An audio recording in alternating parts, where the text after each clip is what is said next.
Pues ahora llega el momento de la predicación. Y como os decía, es una predicación que tiene que ver con bautismos, Tiene que ver con bautismos. Pero vamos a ver algo que quizás nos va a sorprender, como me ha sorprendido a mí cuando estaba preparando esta mañana el tema. Y la verdad es que me he quedado bastante perplejo y supongo que iréis viendo el porqué. Todos sabemos el significado del bautismo.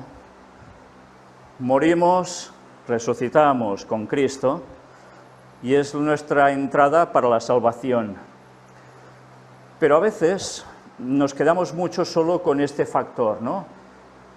La simbología. Pero vamos a ver cómo aún hay más cosas junto a todo eso. Y por eso antes os he pedido de conectar, que todos cogierais vuestras Biblias, porque vamos a ver una serie de textos bíblicos y que ya os digo, hoy no vamos a concluir esta predicación, tendrá continuación durante 2 sábados. No es que lo haga por episodios para hacer intriga, pero bueno, porque creo que es un tema que irá muy bien para todos. Y os voy a remitir, primero de todo, al libro de Lucas, capítulo 3.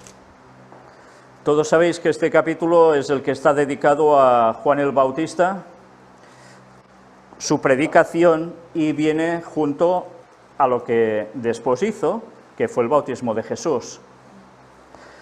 Pues como nos gusta leer mucho, vamos a leer del versículo 1 al versículo 22. Y empezamos tal como empieza este capítulo. Capítulo 3, versículos del 1 al 22. Iremos leyendo no muy deprisa, despacio, pensando en las palabras que allí hay, pero me gustaría sobre todo que os quedarais un poco con el concepto general de una serie de versículos que cuando leéis este mismo capítulo, veréis que está escrito distinto del resto.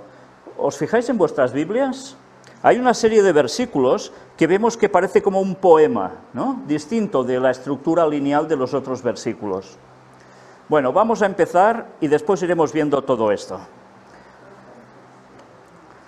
En el año 15 del imperio de Tiberio César, siendo gobernador de Judea Poncio Pilato y Herodes, tetrarca de Galilea, y su hermano Felipe, tetrarca de Iturea y de la provincia de Traconite, y Lisanias, tetrarca de Abilinia, y siendo sumos sacerdotes Anás y Caifás, vino palabra de Dios a Juan, hijo de Zacarías, en el desierto. Mirad lo interesante de esta descripción que da Lucas aquí. Lucas podía haber dicho sencillamente: aparece un personaje que se llama Juan, está en el desierto, le viene su primo Jesús, lo bautiza y cuenta el final tan desastroso que aparentemente tuvo Juan el Bautista y ya está, ¿no? Y luego se puede centrar en Jesús.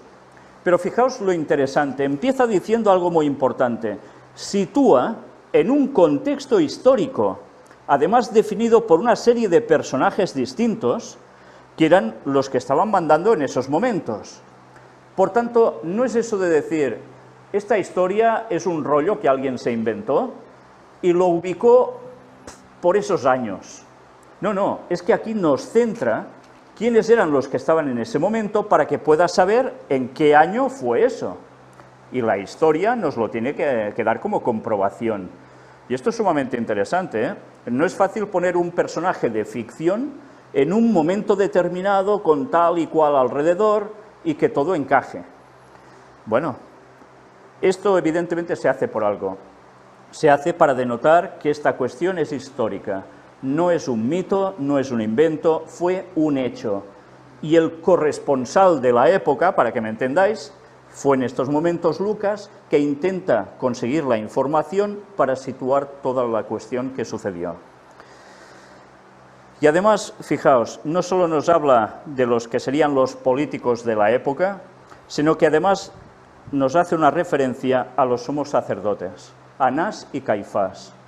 Con lo cual tiene que ser una serie de coincidencias en los cuales se enmarca lo que iba a acontecer con Juan y posteriormente con Jesús.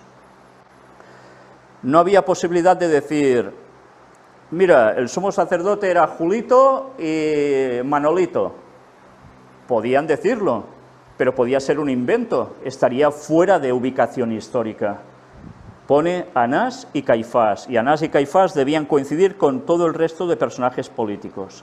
Ahora que ya nos ha situado, fijaos cómo después ya nos dice, vino palabra de Dios a Juan, hijo de Zacarías, en el desierto. Una vez has situado al personaje en el momento histórico, ya viene la parte importante. Dios le revela algo directamente a Juan el Bautista. ¿Y dónde estaba Juan el Bautista? En medio de una gran aglomeración de gente. Estaba en el desierto. ¿Y qué hacía en el desierto Juan el Bautista? ¿Os lo habéis planteado alguna vez? ¿Qué iba a hacer en el desierto? ¿Orar? Seguro que sí, seguro que sí.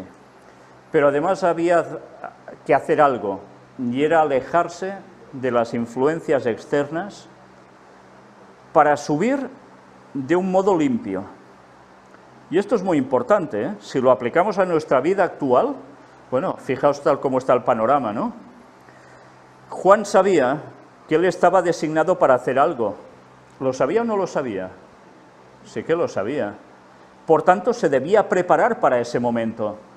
Y no se fue a la gran ciudad a prepararse allí, con los rabinos de la época y demás, sino que él quiere depender absolutamente de lo que Dios le vaya a poner en su corazón. Y va al desierto. Pero es muy distinto de lo que hicieron posteriormente muchos ermitaños. ¿Cuánta gente no ha habido que para no sucumbir a las tentaciones del pecado se van a una montaña lejana, en un desierto, en una cuevecilla, y se pasan allí, además, flagelándose lo que haga falta para servir a Dios? ¿Esto sirve de algo? Bueno, algunos de ellos han tenido discípulos, van allí, les explica 4 cosas, y él sigue allí de ermitaño, y los otros luego se van, y algunos fundan monasterios. Bueno, esta no era la voluntad de Dios. La voluntad de Dios para Juan es que estuviese allí para no contaminarse, especialmente con falsas enseñanzas, que estuviera puro, estudiando él la palabra de Dios para recibir el mensaje de Dios directamente. O sea que Juan no tenía ningún doctorado, doctorado en teología por la Universidad de Qumran. No, nada de eso, nada de eso. Y mirad, ¿qué hace después Juan? Y él fue por toda la región contigua al Jordán, predicando el bautismo del arrepentimiento para perdón de pecados. Y esto lo hizo porque sí. Fijaos que él estaba en el desierto y luego, ¿qué hace? Fue por toda la región contigua al Jordán. El Jordán era el río. Y en el río después, ¿él qué iba a hacer? Bautismos. Pero antes de hacer bautismos tenía que predicar. Y esto es importante, que lo tengamos claro. Antes de hacer bautismos tenía que predicar. Yo no sé si ahora, en un momento, os viene algo a la cabeza de hacer bautismos sin predicar. ¿Os viene alguna religión que se dedica a hacer eso? Y además, si predicara, el que va a ser bautizado no se va a enterar de nada. En la Iglesia Católica, niñitos de días, ya sabéis lo que hacen, ¿no? Un bautismo que además tampoco es un bautismo como debe ser. No hace falta una gran predicación antes para que se conviertan de corazón, quieran arrepentirse, cambiar.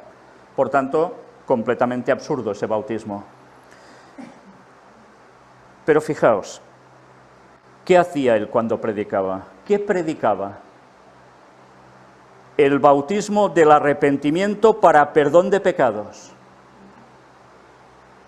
Les predicaba y les decía: mirad, vais a entrar en el reino de los cielos, tú solo ama y ya está, ya tienes la venida directa a la puerta del cielo. ¿Les decía esto? Les decía: qué bien hacéis las cosas, qué preciosos sois todos. Imaginaos si Juan el Bautista hiciese eso para enjabonar a la gente, para ganársela. ¿Hubiese cumplido con la función que Dios quería para él? Pero seguramente le hubiese ido mejor en la vida, porque el resultado que fue para él, ya sabéis, decapitado, ¿eh? Pero mirad, va predicando el bautismo del arrepentimiento para perdón de pecados, con lo cual, ¿cuál era su planteamiento con la gente? Tenéis que arrepentiros, porque si no os arrepentís no podéis ser salvos. Y ahora imaginaros a alguien que va prácticamente con un taparrabos, no tenía nada, y va dando un mensaje contundente. Por un momento ahora me planteo si un personaje de iglesia, llamadle adventista, la que sea, empezara a predicar para que la gente se arrepintiera y se bautizara, advirtiéndoles que si no hay un cambio, no puede haber salvación, por más buenos que se crean. ¿Qué sucedería? Se quedaría prácticamente solo. Porque, bueno, a mí ya me lo han dicho directamente, hay que predicar del amor y del amor.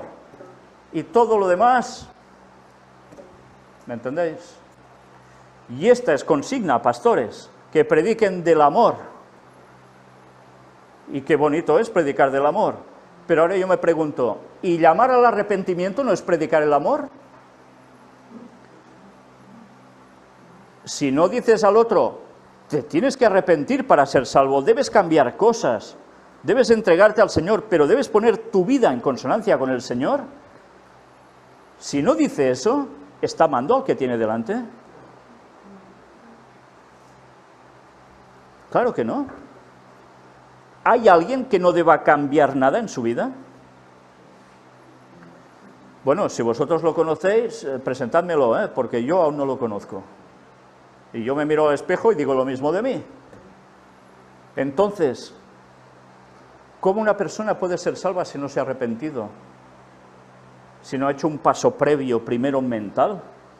Pero para hacer ese paso previo, primero, debe haber escuchado algo, un mensaje que lo haga pensar, que lo haga meditar. Pero ahora vais a ver lo que dice sobre Juan. Como está escrito en el libro de las palabras del profeta Isaías, que dice, y me detengo aquí. Él dice, bautismo del arrepentimiento para perdón de pecados. ¿Y dónde enlaza esto? ¿De dónde lo saca Juan el Bautista? ¿Se lo inventa él? Fijaos lo importante de esto, porque a veces leemos la Biblia y no nos damos cuenta en los detalles que nos marcan completamente una pauta, pero vais a ver dónde nos va a llevar esta pauta después, Ahora vais a ver que Juan dice algo, y lo que Juan expresa no son palabras suyas. ¿Qué había hecho Juan durante años? Había estado en el desierto, pero ¿qué hacía? ¿Tomar el sol? Bueno, quizás también le tocaba el sol, ¿no? Pero ¿qué hacía? Estudiar la palabra. ¿Y qué palabra tenía Juan para estudiar? El Antiguo Testamento. Y dentro del Antiguo Testamento había un libro que era especialmente muy mesiánico, o sea, que hacía mucha referencia al personaje que vendría para salvar al mundo, que sería Dios encarnado. Y va un libro, y él cita este libro. Pero fijaos qué interesante, Cuando él dice esto, ¿os imagináis a Juan el Bautista cuando va predicando que fuera con todo el rollo de la Torá? Que se desplegaba y desplegaba, y que fuera un momento, que ahora busco el texto, porque no estaban divididos en versículos ni capítulos, que os lo busco y ahora os lo voy a leer. No, no. De cabeza, Juan Bautista les predica lo que antes ha estudiado. Y esto para nosotros, bueno, vosotros no sé, pero yo, que no tengo una gran memoria, me sigue dando de bofetadas, porque digo, impresionante. También es cierto que el Espíritu Santo le hace hablar esto, pero nosotros debemos empaparnos de la palabra para poder dar los textos. Fijaos también en otras partes del Nuevo Testamento, cuando hay apóstoles que escriben y que citan palabras de los del Antiguo Testamento también. ¿Y creéis que en esos momentos ellos, quizá donde estaban encarcelados o donde fuera, tenían los rollos para ir leyendo? Algunas veces, incluso está registrado, que las palabras que ellos dicen que hacían referencia a los antiguos varían un poco, porque lo están diciendo de cabeza, pero igualmente es inspirado por Dios. Bueno, pues fijaos ahora, porque vamos a la clave de todo este texto, ¿eh? Él dice algo que está escrito en Isaías. Y ahora, por un momento, imaginaos a Juan el Bautista delante vuestro. Vosotros sois de los que lo está escuchando, y dice: voz del que clama en el desierto, preparad el camino del Señor, enderezad sus sendas, todo valle se rellenará, y se bajará todo monte y collado, los caminos torcidos serán enderezados, y los caminos ásperos allanados, y verá toda carne la salvación de Dios. No sé si os habéis imaginado a Juan el Bautista diciendo esto. Pero fijaos que lo está diciendo alguien que viene del desierto. Voz del que clama en el desierto. Juan Bautista está leyendo un texto de Isaías que él pone en su boca y que hace referencia ¿a quién? A él mismo. Es fuerte, ¿no? ¿Os imagináis que estáis leyendo algún libro de la Biblia y está haciendo algo, diciendo algo que es lo que tú vas a hacer y decir después, porque hace referencia a ti? ¿Cómo os quedaríais? ¿No os pondríais los pelos de punta? Pues Juan el Bautista hizo esto, ¿eh? Y lo hizo por inspiración divina, ¿eh? Preparad el camino del Señor, dijo. ¿Y cómo se puede preparar el camino del Señor? Él aquí hace una analogía para que todo el mundo más o menos entendiera lo que quería decir. Hace referencia a un camino que evidentemente no era literal, pero para que la gente captara el significado. Y en esa forma de hablar dice: preparad el camino del Señor. Claro, y tú te imaginas, el Señor va a caminar por algún sitio. ¿Cómo preparas su camino? ¿Cómo eran los caminos de antes? Claro, eran baches, a veces escabrosos, muy rectos, depende del momento, ¿eh? Por eso dice: enderezad sus sendas. ¿Por qué dice enderezad sus sendas? Porque las sendas no estaban enderezadas. Y entonces, ¿qué tenían que hacer para preparar el camino del Señor? ¿El Señor quién era? El Mesías, ¿no? Ahora imaginaos algo, y es algo que es histórico. Había algún rey, que sabéis antes, los reyes, cuando iban en sus carrozas, a veces se encontraban en caminos que muy llanos no es que fueran también. ¿Y qué tenían esos reyes? ¿Bajaban ellos mismos y le pegaban una patada a la piedra para pasar mejor y cortaban ellos una maleza? No, tenían un séquito de gente que eran los que iban delante del rey a allanar el camino, a ponerlo bien, para que el rey no tuviera ningún bache mientras lo llevaban. ¿Qué dices? ¿Que será comodón? Bueno, pero claro, es tu Señor, ¿no? Bueno, pues si hacían esto a los reyes, ¿qué se debía hacer para Jesús? Pero hablando espiritualmente ahora, no hablo ya de caminos en sí. Había que alisar el camino, había que enderezarlo. Luego veremos cómo. Dice: todo valle se rellenará. ¿Sabéis? La palabra que se utiliza para valle es un lugar escabroso, que puede ser de precipicio incluso. Con lo cual, se debía mirar mucho por dónde debía pasar el Mesías para que no tuviera esos problemas de poder despeñarse. ¿En qué sentido? En el sentido espiritual también. Ponerlo todo bien para que pudiera hacer bien su obra. Y se bajará todo monte y collado. ¿Cómo eran los caminos? Siempre lisos, en bajada, no, a veces collados, habían subidas. Y aquí dice: y se bajará todo monte y collado, por tanto, el camino liso. llano. Los caminos torcidos serán enderezados. ¿Y cómo se hace eso? ¿Habéis visto actualmente cuando hacen carreteras? A veces hay carreteras viejas que son muy tortuosas, de mucha curva. Y de repente algún estado le da por subvencionar una carretera, cosa no muy frecuente, y la hacen más recta. Y ves luego la carretera por donde pasaba y dices, madre mía, qué de curvas, ¿no? Bueno, pues eso era enderezar el camino. Y los caminos ásperos allanados. ¿Ásperos qué eran? Con pedregosos y de todo, ¿no? Claro. ¿Y cómo se hace todo esto espiritualmente?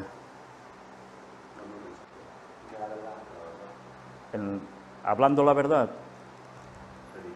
Predicando la verdad. ¿Y qué más? ¿Cómo? La verdad presente, sí. ¿Apartar el qué? Fijaos, enderezar caminos, dejarlo todo liso, es apartar también todo lo que estorba. Todo lo que estorba. ¿Y por qué dice esto Juan en esos momentos? ¿Quién aparece? Nada, un poquito después. Que van a bautizarse con él. Y les dice de todo menos guapos.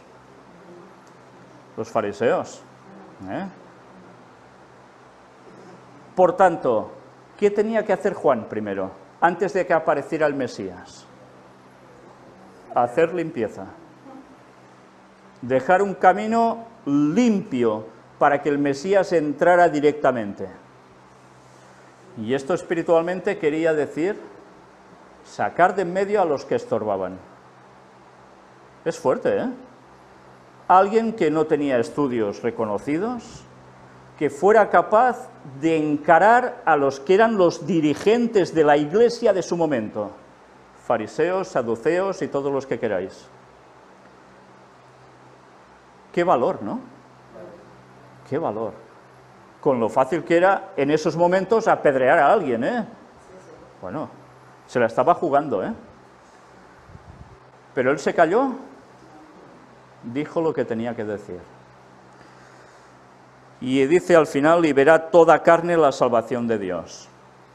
Por tanto, era necesario hacer toda una limpieza para que el camino del Mesías estuviese preparado y la gente se diera cuenta que es el Mesías y fueran a él para ser salvos. ¿Debían ir a Juan para ser salvos? Debían ir al Mesías. Pero primero debían pasar ¿por quién? Por el mensajero, por Juan. Sí, es interesante, ir viendo todo el proceso. Y decía a las multitudes que salían para ser bautizadas por él. Imaginaos, multitudes, no iban 2 o 3 multitudes. Oh generación de víboras, ¿quién os enseñó a huir de la ira venidera? Hombre, van a bautizarse y encima les pega un rapapolvo. Pues vaya amor, ¿no? El de este hombre, vaya Juan el Bautista. ¿Y esto por qué lo hizo? Debía allanar el camino del Señor. Y para allanar el camino del Señor debería decir las cosas como eran. Gustara o no gustara, pero debería decirlo. ¿Creéis que por decir eso los estaba odiando a muerte?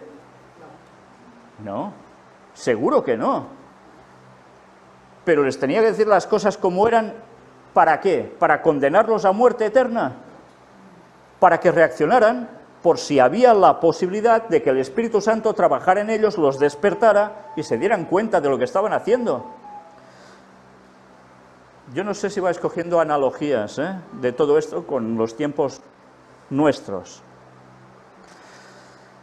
Y ahora por un momento poneros en la vida, en la piel de un fariseo de los que vaya a bautizarse. Y los fariseos, ¿cómo creéis que reaccionaron ante esto?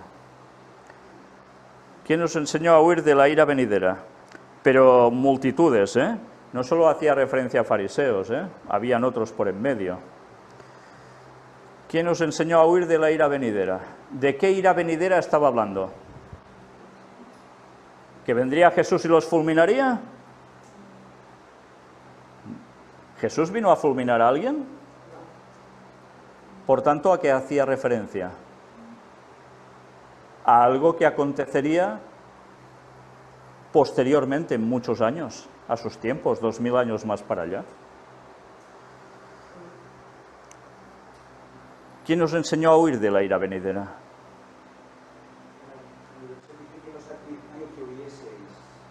¿Puedes coger el micro? Ángel nos va a leer su versión, que es la de 1977, Reina Valera. Dice, ¿quién os advirtió que huyeseis de la ira inminente? De la ira inminente. De la ira inminente. ¿Quién os advirtió que huyeseis de la ira inminente? ¿Y quién los advirtió? ¿Les advirtió alguien?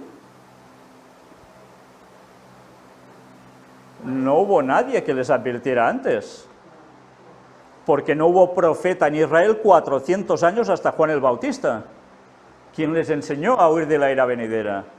¿No sabían ellos, por haber estudiado, que habría una ira venidera? Claro que lo sabían, no eran tontos. No hacía falta que nadie se lo dijera, ya lo sabían. Pero, ¿cómo has dicho? Inminente. ¿Fue inminente la ira venidera sobre ellos? No lo fue, ¿eh? Entonces, fijaos cómo este texto, una vez más, como tantas veces sucede, es de doble cumplimiento, o va más allá del tiempo en el que se dice todo. Sí que es cierto que inminentemente tuvieron problemas, porque cuando sucede todo con Jesús, evidentemente bien no lo pasaron, ¿eh? Pero no fueron a recibir un castigo brutal de buenas a primeras por eso. Sí, Herodes sí, Pilato, pero tampoco podemos decir que todos así. Entonces, ¿a qué hacía referencia? Al fin de los tiempos, por supuesto. Bueno, al fin de los tiempos en dos veces, ¿eh? Porque el fin de los tiempos en 2031 es cuando Jesús vuelve y evidentemente van a resucitar algunos. ¿Y quiénes son los que van a resucitar en esos momentos especiales? Los que lo traspasaron en la cruz, los que estuvieron en el juicio yendo contra él, los que lo clavaron. Esos van a resucitar y van a tener ya una primera paga, que es quedar fulminados al ver que Jesús vuelve y que era él, el Mesías, que era Dios.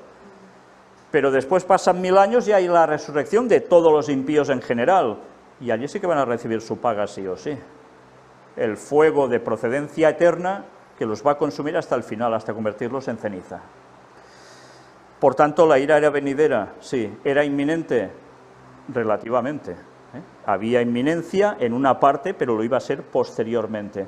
¿Y por qué hago incidencia en esto, en posteriormente? Porque vais a ver luego qué nos dice Isaías. Hemos visto que esto, él lo extrae precisamente de Isaías. Pero no hemos leído aún Isaías, ya lo veremos, ¿eh? Vamos a seguir. ¿Qué les dice? Estáis perdidos y os vais a quemar, miserables. Y aquí os quedáis. ¿Les dice esto? Mirad si nos muestra amor Juan el Bautista con lo que dice. Haced, pues, frutos dignos de arrepentimiento, y no comencéis a decir dentro de vosotros mismos, tenemos a Abraham por padre, porque os digo que Dios puede levantar hijos a Abraham aún de estas piedras. Por tanto, frutos dignos de arrepentimiento, es lo que debéis hacer si queréis ser salvos. ¿Van allí con ese propósito de ser salvos ellos? ¿Creéis que ellos van allí para ser salvos? No. Ellen White describe esos momentos y es muy interesante, ¿eh? En el deseado de todas las gentes lo encontraréis. Van allí porque ven que el pueblo, las muchedumbres, se empiezan a mover detrás de Juan el Bautista. Y evidentemente no se pueden poner contra alguien que incitaría a que todo el pueblo fuera contra ellos. No por voluntad de Juan el Bautista, sino por reacción a lo que le podían decir y hacer a Juan el Bautista, viendo que era algo especial su mensaje. ¿Y van allí por qué? para quedar bien con todos, proceder también por si acaso, que fueran algunos de corazón, puede ser, ¿eh? Pero fijaos, ¿qué les dice? Haced frutos dignos de arrepentimiento. Por tanto, les da la oportunidad, por tontos que se quisieran poner, a que se arrepintieran. ¿Y qué debemos hacer nosotros cuando la gente se opone al Evangelio y tan drásticamente y nos quiere atacar y decir las mil y una? ¿Debemos cortarlos a la primera? No. Debemos decirles por su bien las cosas clarísimas. Si son hipócritas y hay que decirlo. Pero para que se den cuenta que deben arrepentirse, que deben cambiar, que así no van a entrar al reino de los cielos. Y esto no es fácil de asimilar, ¿eh? Porque normalmente si haces esto, van a decir que no tienes amor. ¿Sí? Y ahora, a mí me gustaría que personas que piensen así, tuvieran el valor de a Juan el Bautista decirle, tú no tienes amor, tú haces esto porque eres un no sé qué. ¿Serían capaces de hacer esto? Quizás sí, quizás sí. Pero ¿qué les viene a decir? Mirad, no pongáis excusas. Abraham tenemos por padre, decían. ¿Y qué quería decir para ellos tener a Abraham por padre? Pues que eran del linaje escogido por Dios, que serían salvos, hicieran lo que hicieran. Y ya está. O sea, salvación por generaciones. Porque el ancestro, el tatarabuelo era Abraham, yo ya voy a ser salvo. Qué lógica, ¿no? Qué lógica tan mala. Pero era su escudo, ellos eran el pueblo de Dios y así lo entendían. Y él les dice, ¿esto nos va a salvar? No puede ser. Si Dios puede levantar de las piedras hijos a Abraham, para que os sustituyan a vosotros, en definitiva les está diciendo, ¿se cumplió esto? ¿Se cumplió? Vaya que se cumplió. Con la muerte de Cristo dejan de ser el pueblo de Dios. Y el Evangelio pasa a los gentiles. Esto no quiere decir que de entre ellos no pudiese haber salvos, porque los hubo entonces y los ha habido y los habrá a través de todas las épocas hasta el final, porque algunos no habrán conocido más. Pero al tiempo final también deberán plantearse las cosas, porque el mensaje del cuarto ángel les debe llegar y deben reaccionar. Por tanto se cumplió, aún de las piedras levantó Dios un linaje de Abraham para sustituir a los suyos. Pero no los ha desechado completamente, ¿eh? Tengamos eso presente. Coge la Iglesia, pero no los ha desechado completamente porque sabe que algunos de ellos van a reaccionar. Y eso es lo que nos dice el libro de Romanos, que tantas veces se malinterpreta, ¿eh? Diciendo que todos los judíos van a ser salvos, y no, y eso no es lo que dice el texto, ya lo analizamos en su momento en los temas de la paz de Dios. Pero fijaos que añade ahora, y ya también el hacha está puesta a la raíz de los árboles. Por tanto, todo árbol que no da buen fruto se corta y se echa en el fuego. Es terrible, ¿eh? El hacha, ¿dónde está puesto? A la raíz de los árboles. ¿Qué quiere decir esto? Que lo corta, ¿eh? Corta el árbol, sea el que sea, lo corta. ¿Y qué es lo que corta? Juan el Bautista va con un hacha. ¿Con qué iba él? Con la palabra de Dios, daba el mensaje. ¿Y por qué dice que la raíz está puesta allí y el hacha va a darle y se va a cargar el árbol? Una vez más, y esta mañana lo estábamos comentando, en los términos judíos conocidos, los árboles tenían también significación de personas. Entonces, esta forma de expresar, esta metáfora, es muy apropiada, porque les estaba diciendo en definitiva, mira, tú eres como un árbol, si tú no te arrepientes y no cambias, la verdad te corta y te hace... ¿Qué pasa cuando cortan un árbol de raíz? Se desploma, ¿no? ¿Y lo pueden volver a plantar? Ya está finiquitado. Por tanto, les estaba diciendo, os muestro la verdad, arrepentíos, cambiad, aceptadla, y a partir de ahí podéis ser salvos. De lo contrario, este mensaje os va a destruir. ¿Pero por qué? ¿Porque el mensaje es malo? No. porque no ha habido arrepentimiento para cambiar y Dios no puede dar la salvación a quien no la quiere. Pero finalmente, imaginaos, es una paga directamente también por parte de Dios. Si tú no quieres ser salvo, se te corta. Por eso el mensaje actual sigue siendo lo mismo. El mensaje del cuarto ángel corta como un hacha puesto a la raíz del árbol. Bueno, pues imaginaos esto en persona, no en árbol, lo que puede llegar a significar. ¿Cuántas personas rechazan el mensaje y eran pueblo de Dios teóricamente, dirigentes, miembros de iglesia, y el hacha les llega el mensaje, y el hacha está allí? Si aceptas, el hacha no te afectará, pero si no lo aceptas, el hacha cortará el árbol, y se te acabó la salvación. Es rechazar el Espíritu Santo, ¿eh? Bueno, sigue diciendo, y la gente le preguntaba diciendo, entonces, ¿qué haremos? Y respondiendo les dijo, el que tiene 2 túnicas, dé al que no tiene, y el que tiene que comer, haga lo mismo. ¿Qué les está diciendo aquí? Acaparad para vosotros mismos y a los otros morcilla.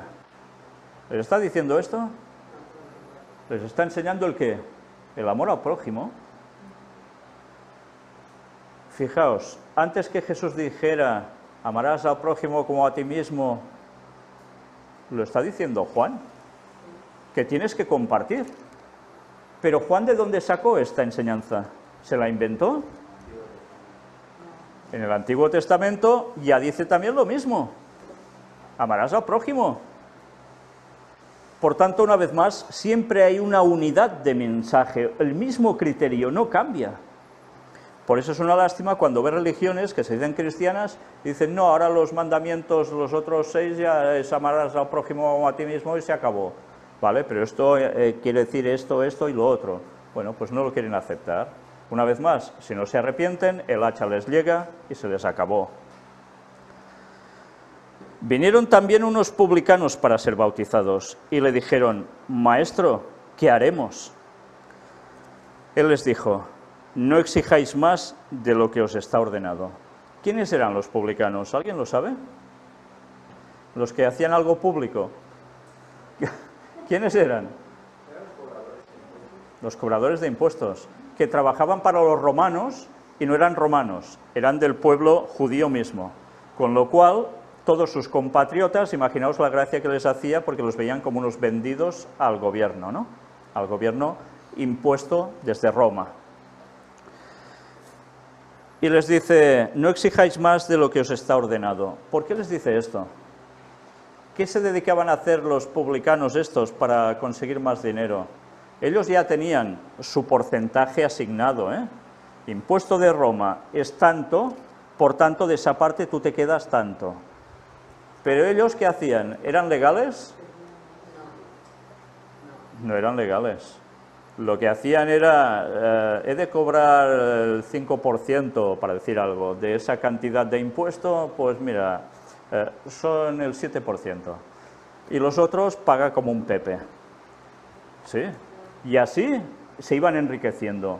¿Era legal eso? No, pero lo hacían. Por eso el pueblo les tenía tantas ganas.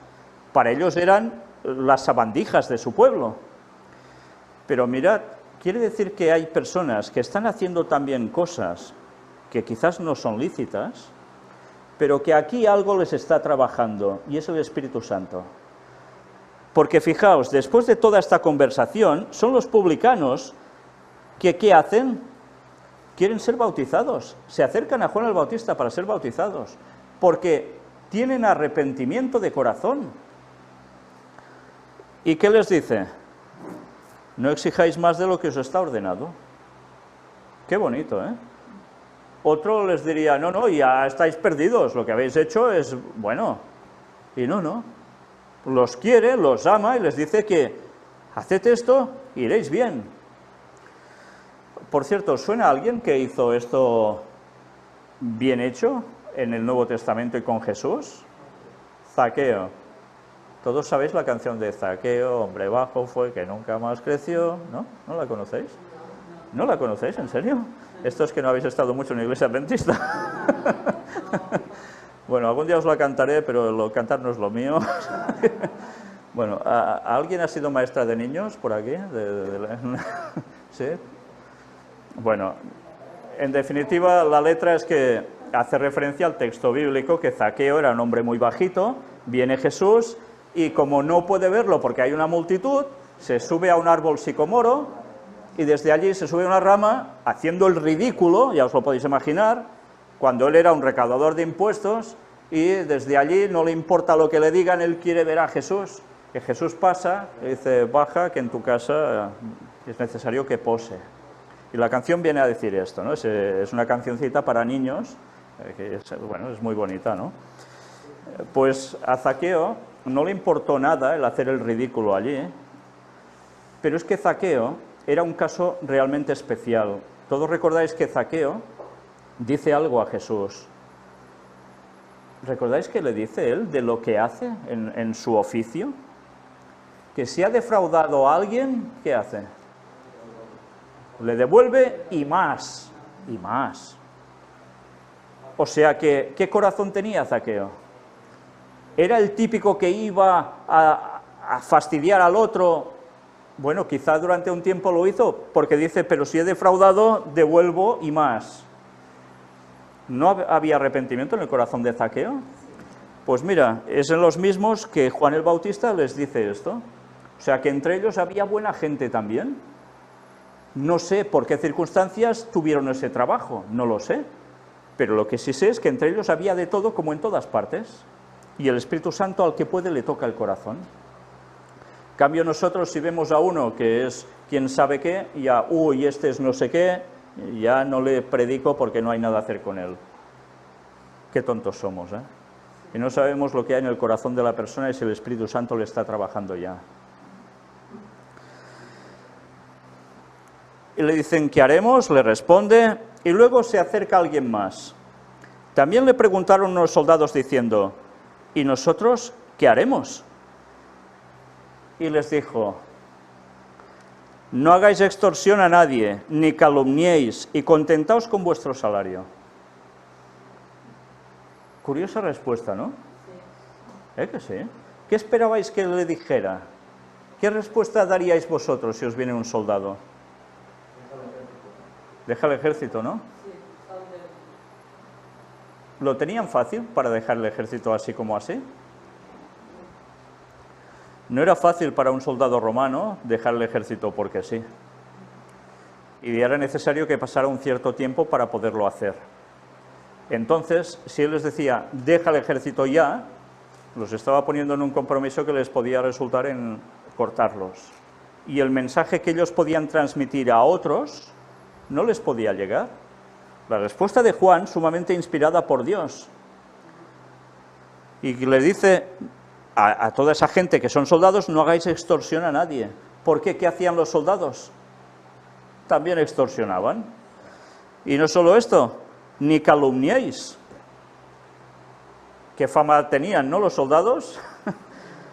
Y contentaos con vuestro salario. Pues, ¿qué quiere decir? Que si no se contentaban con su salario, de algún lado sacaban más dinero, ¿eh? Algo hacían, ¿eh? Bueno, pues les pone estas pautas. Pero qué interesante que soldados fueran precisamente a Juan el Bautista. Impresionante, ¿eh?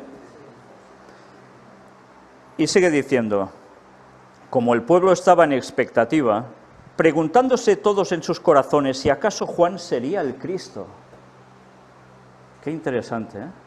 Ven a alguien que de repente rompe moldes, 400 años sin profeta, da un mensaje impresionante. Él como persona debería destacar, pues seguro.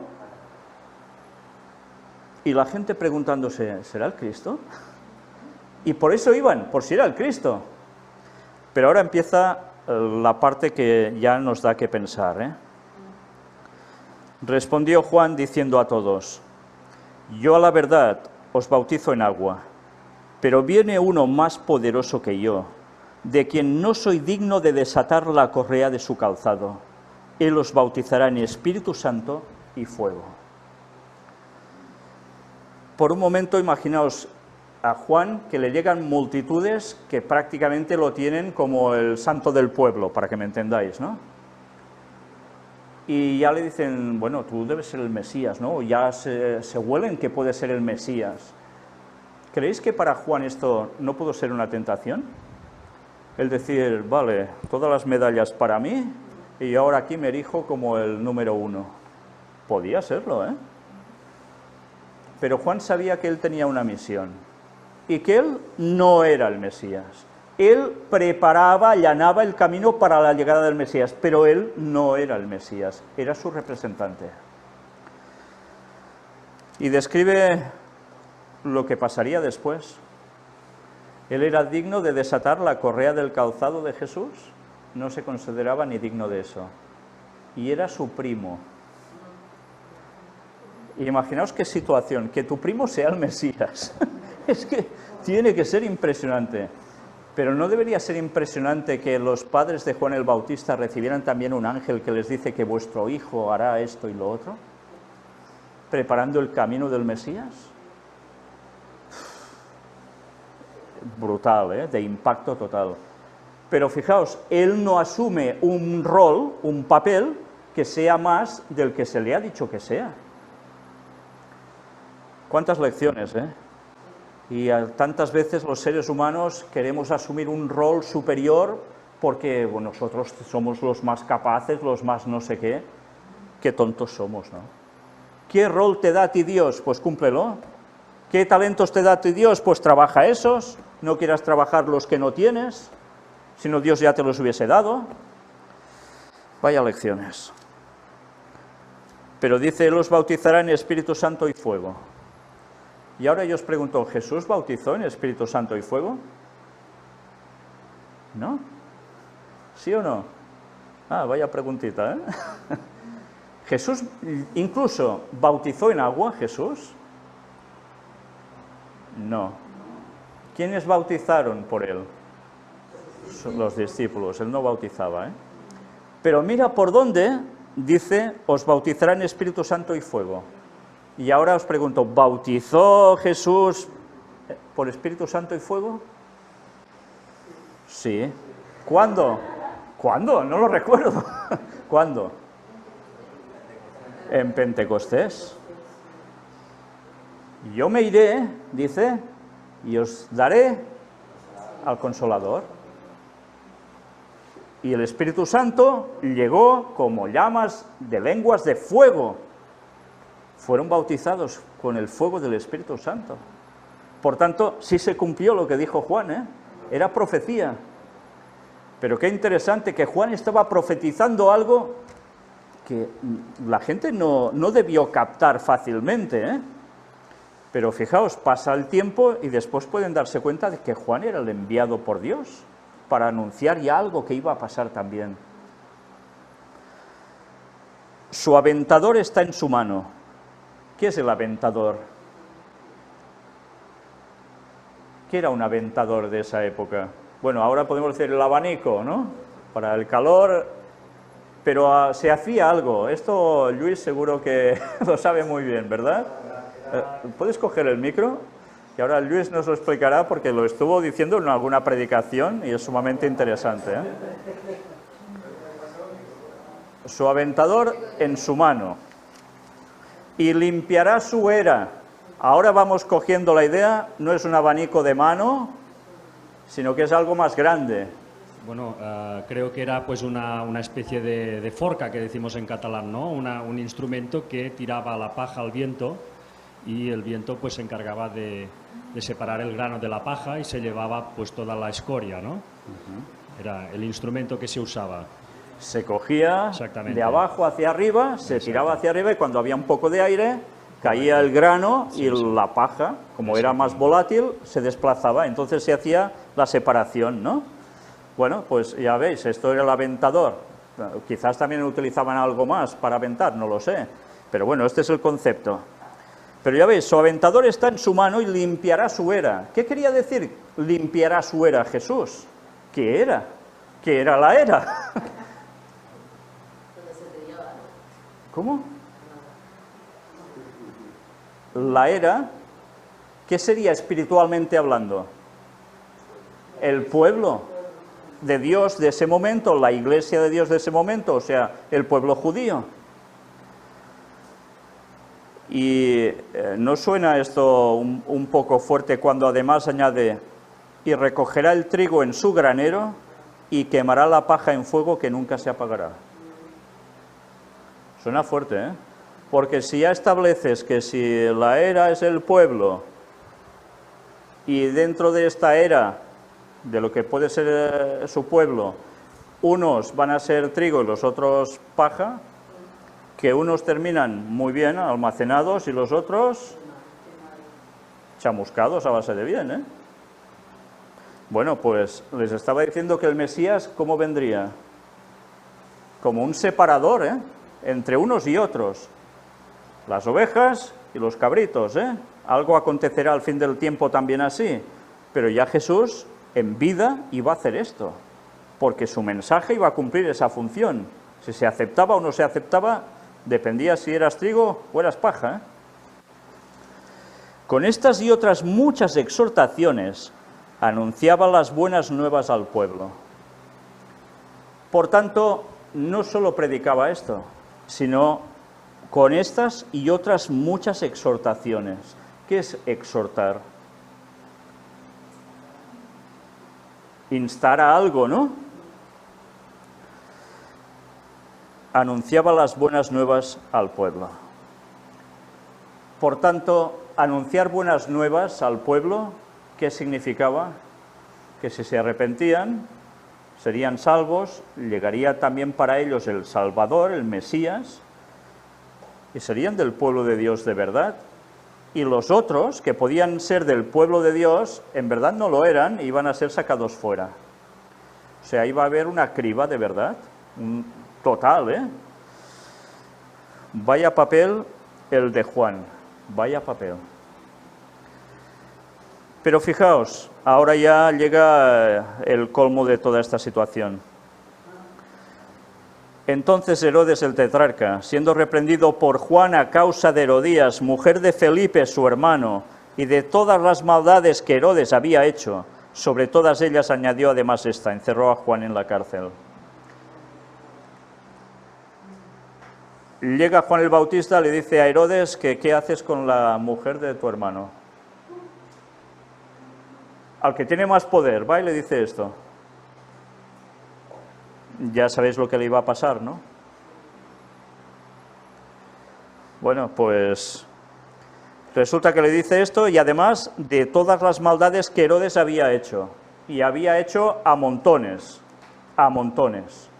Porque cuando leéis la descripción del carácter de Herodes, es, bueno, casi indescriptible. Una bestia humana, ¿eh? Bueno, y sobre todas ellas añadió además esta, encerró a Juan en la cárcel. Pero esto acaba aquí, lo encierra en la cárcel y ya está. ¿Pero Juan se calló? Es que a mí no me digáis que no hay que tener valor. Se encara con los dirigentes de su iglesia del momento. Les dice las cosas claras a la cara. Les da un mensaje para que se arrepientan, porque los quiere que cambien, a él y todo el pueblo. Y encima les dice a los dirigentes de la nación que qué mal vais, que si haces esto así, ya sabes cómo terminarás, y el otro, en consecuencia, lo encierra en la cárcel. Pero claro, la cosa no acaba así. Ya sabéis cómo terminó Juan, ¿no? Con toda la historia de la famosa Salomé, ¿eh? Y termina como decapitado. Hay más historia en medio, no vamos a contarla ahora, porque ahora el texto, fijaos, Lucas se salta esto y nos va a hacer referencia directamente al bautismo de Jesús. Es curioso, ¿eh? Sigues leyendo y buscas tentación de Jesús, Jesús en Nazaret, y no dice nada más de Juan el Bautista. Dice que lo encerró en la cárcel. Y de repente es como si Juan aquí pierde ya todo el protagonismo. Y es verdad, ¿perdió Juan todo el protagonismo aquí? Sí, sí que lo perdió. Y fueron los momentos más duros de prueba para él. Porque estando en la cárcel, sus discípulos, porque Juan tuvo discípulos también, algunos iban con Jesús.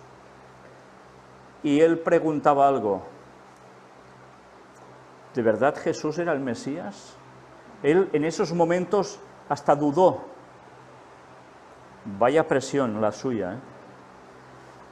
Pero ¿qué le contesta Jesús cuando van sus discípulos y le preguntan si Jesús es el Mesías? Jesús les dice: mira, hago esto, esto y esto y esto. Decírselo a Juan.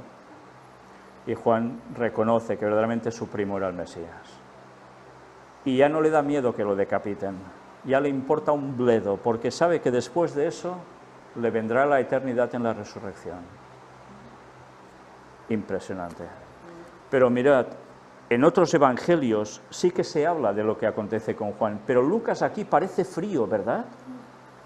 Nos deja la historia de Juan, mira, se queda en la cárcel y ya está. ¿Y por qué hace esto? Porque toda la atención sobre quién debía estar. ¿Sobre Juan el Bautista, que era el mensajero, o sobre Jesús, que era el Mesías? Y Juan aprendió la lección, ¿eh? Y Juan no quiso destacar y ser el... No, no. Él cumplió su función y punto. Qué lección, ¿eh? Pero ahora el texto a nosotros nos refiere esto. Aconteció que cuando todo el pueblo se bautizaba, también Jesús fue bautizado. Y orando el cielo se abrió, y descendió el Espíritu Santo sobre él en forma corporal como paloma, y vino una voz del cielo que decía: tú eres mi Hijo amado, en ti tengo complacencia. ¿Os dice aquí quién bautizó a Jesús? ¿Pone que Jesús bautizó o fue bautizado por Juan? No lo pone. O sea, Juan hasta en esto queda relegado aquí, para que toda la atención sea para Jesús. Es fuerte, ¿eh? Con lo que hizo Juan, que Jesús lo describe como el más grande hombre que ha pasado por la tierra. Y aquí parece que Lucas lo deja totalmente al lado. Y es por inspiración divina. Pues señores, esto es una lección para todos nosotros. Que Dios te da un papel y tú cúmplelo, y serás salvo. Y no te preocupes por querer aspirar a no sé qué. Cada uno que cumpla lo suyo. Y a partir de aquí, ya está. ¿En quién debe centrarse la gente cuando les predicas? ¿En ti o en Cristo? ¿En quién debe centrarse la gente cuando se bautiza? ¿En el que lo bautiza o en Cristo?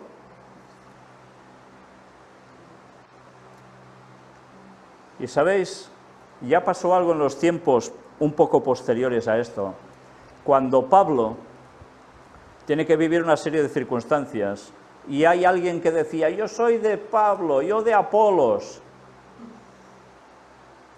¿Pero no te han dado todos el mensaje de Dios? Pues tú eres de Cristo y punto, y los demás somos personas, cada uno con su función que Dios le ha designado, y ya está. Pero toda la gloria es para Dios. Pero a veces esto da la sensación que cuesta de entender. Bueno, y mirad, se abre el cielo cuando es bautizado Jesús. ¿Esto qué es, que se abre el cielo? ¿Os lo imagináis? Se abre el cielo. ¿Qué quiere decir? ¿Que estaba nublado y se abre el cielo? ¿Cómo lo definiríamos ahora esto, con todo lo que hemos visto a lo largo de tantos años? Se abre como una puerta dimensional, ¿no? ¿Y quién aparece? El Espíritu Santo, de blanco, como paloma blanca, como oro bruñido. El texto aquí no termina de dar detalles, pero fue como oro bruñido, no fue como paloma blanca. Y una vez más el catolicismo coge un emblema para el Espíritu Santo como una paloma blanca descendiendo, cuando esto era la significación y simbología de Semiramis, paganismo absoluto. por tanto separan, desvían la atención del Mesías en el momento de su bautismo para pasarlo a la cuestión satánica, imaginaos. Y cuando la Biblia, hasta Juan, lo deja aparcado al lado para centrarse en Cristo todo. Qué cosas, ¿eh? ¿Y qué sucede? Vino una voz del cielo que decía: tú eres mi Hijo amado, en ti tengo complacencia. ¿A alguien le podía quedar dudas que Jesús era el Mesías? Bueno, es que sucede esto y que para que digas no, no lo era. Cuesta entender, ¿no? Bueno, hemos leído hasta aquí. Y hoy vamos a terminar aquí. El próximo sábado, en los próximos bautismos, si Dios quiere, vamos a remitirnos a donde Juan extrajo esas palabras. Vamos a ir a Isaías. Y me gustaría que, como deberes, como los niños en el cole, volvieses a leer esta parte, solo los versículos del 4 al 6. ¿Vale? Leedlo bien, porque el próximo sábado veremos de dónde surge esto y vamos a notar algo que nos hará pensar y mucho. Porque todo lo que hemos visto aquí se aplicaba de Juan el Bautista sobre el Mesías que iba a llegar justo en ese momento. Veremos Isaías que cita esto, si le da algo aún un poquito más, ¿vale? Y una vez más nos va a servir para ver cómo las profecías a veces se cumplen en una parte, pero van a tener un cumplimiento aún un poco posterior al fin de los tiempos. Porque ya os lo digo, es para el fin de los tiempos. Y tiene que ver con lo mismo. Bien, la predicación termina aquí. Pero ya os digo que vamos a leer Isaías, vamos a leer Mateo, vamos a leer Marcos, vamos a leer Juan y vamos a leer Apocalipsis. No enteros, no os asustéis, no enteros, porciones. Pero valdrá la pena porque veréis qué importancia este texto del bautismo de Juan con Jesús. Nos va a dejar maravillados. Y bien, y creo que maravillados lo hemos estado una vez más todos cuando hemos visto los bautismos, que nos recuerdan los momentos en que todos nos bautizamos en su momento, ¿no? ¿Qué tiempos aquellos?, dirán algunos. Bueno, algunos hace muchos años, otros pocos, pero qué bonito que da igual aquí la cantidad de años que lleves. Todos somos miembros del reino de Dios y ya está. Nadie sin querer ser más que el otro. ¿Para qué? ¿Para qué? Sí, todo en un orden, es verdad, pero que nadie se considere más porque habla desde aquí, o porque bautiza, o porque hace no sé qué. No, eso no es así. Es cierto, debe haber un cierto reconocimiento para cada función, pero no nos excedamos en reconocimientos ni en engreimientos, que eso no debe estar nunca, ¿de acuerdo? Pues bien, vamos a concluir ya el tema de hoy y este hermoso día de sábado que hemos tenido, y que esperamos que no sea el último, y que aunque quizás vosotros ya no estéis aquí para los próximos bautismos, los veáis desde casa y anunciaros que precisamente vamos a tener a la gente de Valencia, que vendrán unos cuantos a bautizarse, y alguien también de Huesca. 5 bautismos, si Dios quiere, 5 y quizás 6. Oremos para que sean 6 en vez de 5, porque hay una persona, y ojalá fueran 7, porque hay otra persona. Oremos por ellos. Y el otro sábado, si Dios quiere, 4 personas más.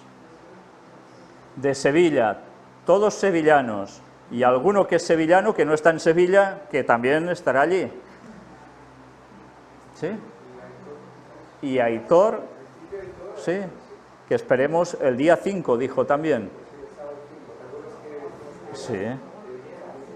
Bueno, esperemos que sea por fin el momento decisivo de su vida y oremos también para eso. Se va a unir un catalán con sevillanos, fantástico. Fantástico. Bueno, pues nada, vamos a terminar con una oración de agradecimiento pleno al Señor.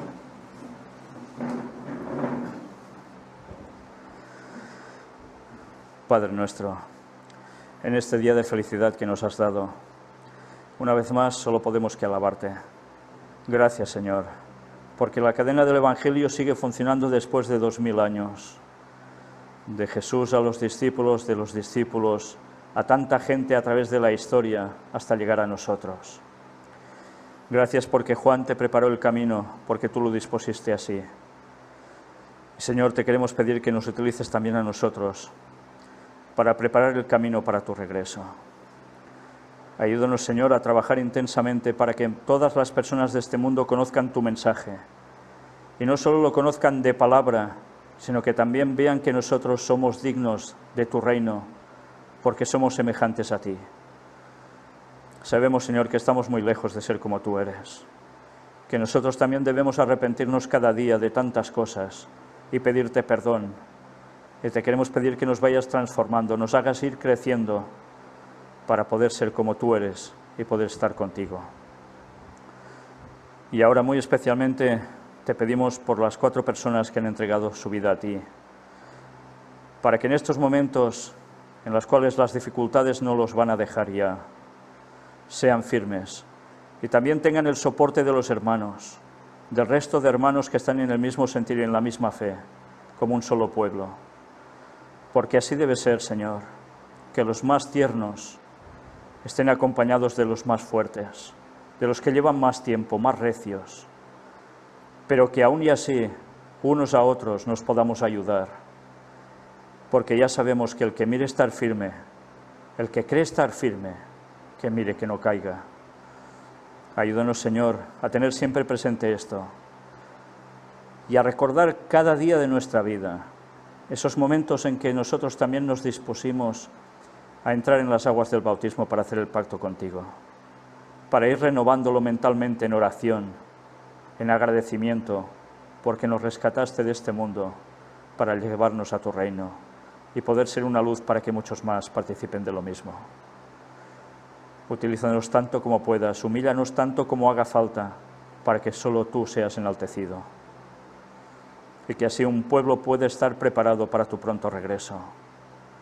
Cuida también de las personas que van a hacer el pacto contigo en los próximos días, los que lo están haciendo aquí con nosotros y los que lo están haciendo en otros países. A todos ellos, Señor, únenos, bendícenos y que nada ni nadie nos detenga de dar el mensaje hasta el final. Perdona todos nuestros pecados. En el nombre de Jesús te lo pedimos todo y por toda su preciosa sangre derramada por nosotros. Amén.